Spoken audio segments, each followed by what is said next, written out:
Yo, so I'm back with another video for you, and in this episode I'm going to be talking about how I bought a house at the age of 21 using the same discipline and mindset that I had in the Royal Marines to do so. No rich parents, no high salary.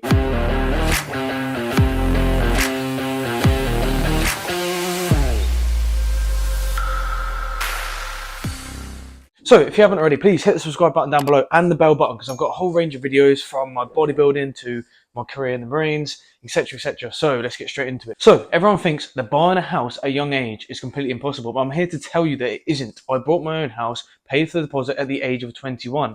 A lot of people are under this mindset and have the bad mindset of saying, I'll start saving next year, or it's too much to be able to save, or the house prices are too high. Now that is a bad mindset to have. I said to myself, no, I'm a dumb motherfucker. It's not all about your income, it is about consistency and how you are able to save that money. So the reason I say that it's similar discipline to being in the military or to the gym even is because it has delayed gratification. So when you're saving, you obviously got to save a big amount for a deposit. Let's say you have to save 20,000, but you're saving, I don't know, £100 a month or something even more than that or something even less than that.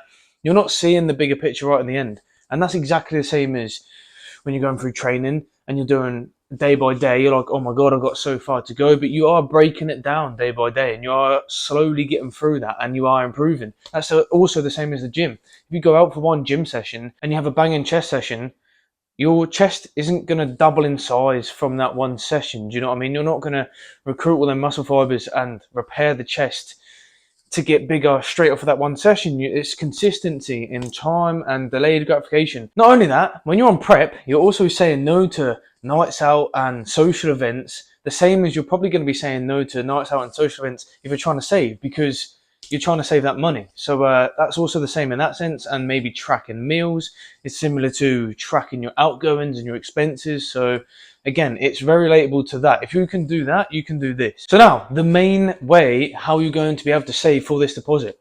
Obviously, you need some sort of an income. You need a job, you need an income, okay? And then you're going to have to save.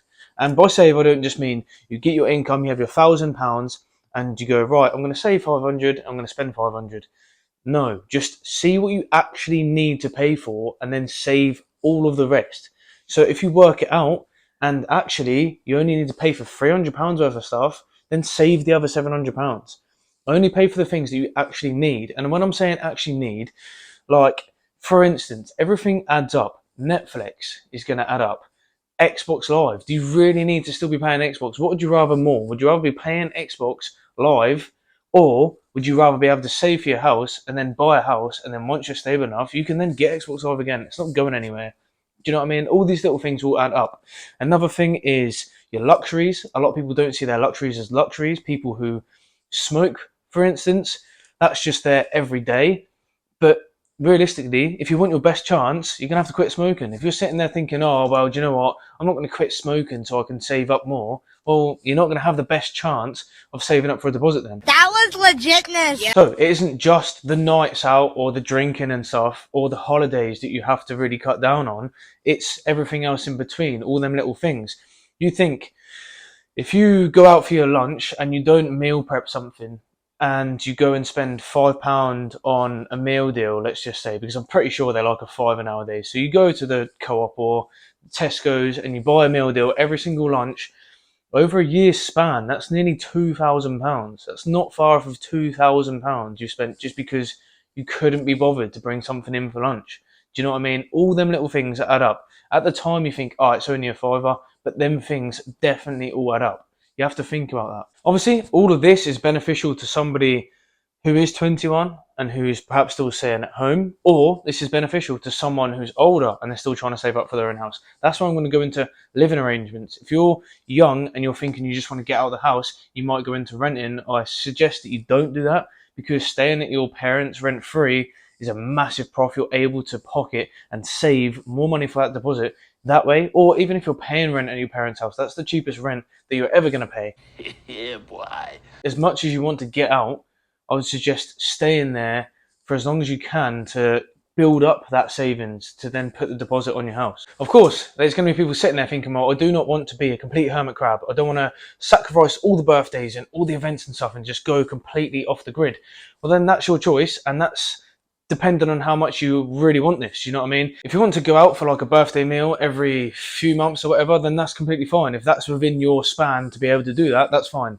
Wasn't that delicious? On that note, let's talk vehicles. If you have a vehicle because you need to get to work, I would suggest, which a lot of people fall into the trap of, don't go and finance a car for like £100 a month or whatever. Go get yourself a second-hand car that's cheap to run, and that's going to save you money massively there because you're not constantly paying for a car that's not even yours, as well as insurance, as well as the tax, etc., etc. So I wouldn't suggest going and get a car on finance either. So savings, where are you actually going to hold your savings? Just in cash? Probably not, because inflation is constantly going up and you're not getting any percentage back for that. In an account, 100%, yes. Put it into a savings account, not just an everyday account. Put it into a separate savings account, one that's going to have the highest percentage. Even when this video comes out, percentages might have all changed around. Shop around constantly and look for where is actually going to give you the most for that money. If you want to lock it in, often you'll get a higher percentage, but I personally don't like locking something in for like 2 to 5 years. I never know what's going to happen.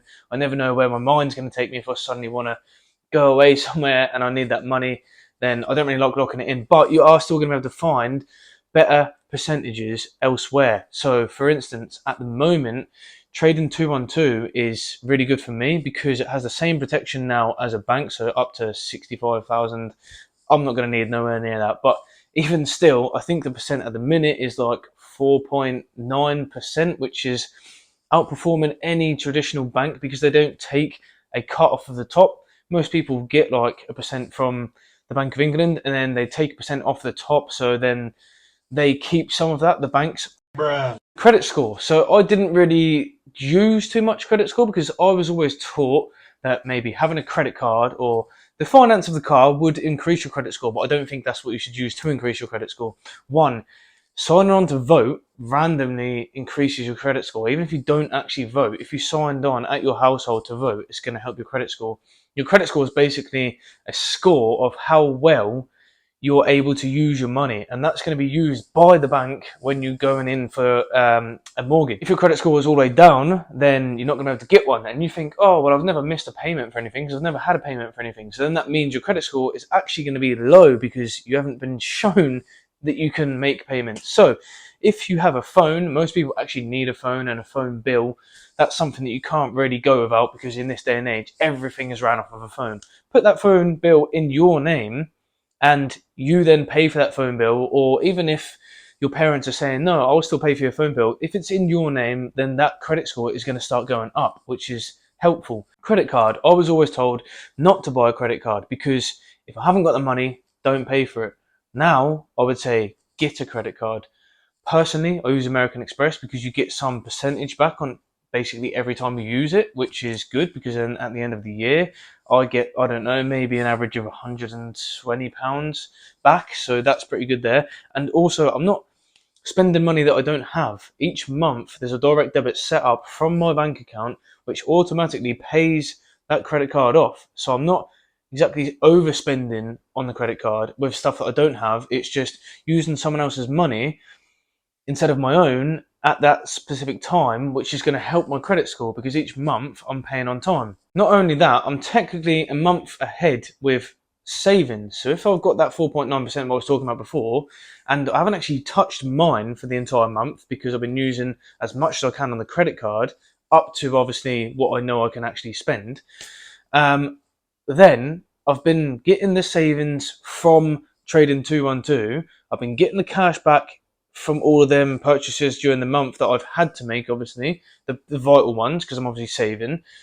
So I've gained the cash back, and I've also gained the percent without actually spending my money. So I'm sort of a month ahead, if that makes any sense. So I just want to take the time now to quickly say, put it in the comments if you think that I've missed anything or if you have any additional tips to saving for a house. So I also know a lot of people are going to be sitting there saying, oh, do you know what? A few years ago when you bought your house, the house prices were a lot cheaper, they've gone up, rocketed, and it's even harder to buy houses. And you're not wrong, house prices are climbing, but the problem is house prices are always going to climb. So are you just going to always put off saving and then never be able to actually start that? And not only that, the pay was significantly less. I know you might be sitting in your job now, which you've been at for a couple of years, and be like, well, actually, the pay hasn't changed in these last couple of years. But just to put it into perspective, I used to have a paper round when I was in the last couple of years of school, and I used to get up at, I don't know what time it was, but basically it would take me about an hour and a half to do each day. So I would get up, run to the paper shop, or bike if I had the bike at that time, and I would get my papers, have to sort them all out, sign for them, and then run the 35 houses or 30 houses or whatever it was that I had to do, then go back home, get ready for school, etc., etc. That I got £14 a week. So let's say an hour and a half every single day, and at the end of the week, I would get £14. There's that. And also, another time, I was a lifeguard, and I think the minimum wage was £3.85 an hour at the time when I first became a lifeguard. So that also was pretty bad. It might have been more. It might have been £4.98, but or £4.85. But either way, it was ridiculously low. So things I'll do differently. The only thing I can really suggest is the credit card. That's the only thing I can really think of that I would do differently. But there it is. That is how I got the house at 21 years old. I hope you enjoyed this video. I'm sure there's a whole heap of videos out on YouTube where you can get tips of how to save money, etc., etc. So go watch them if you're still interested. But until next time, let's make some gains. Boom.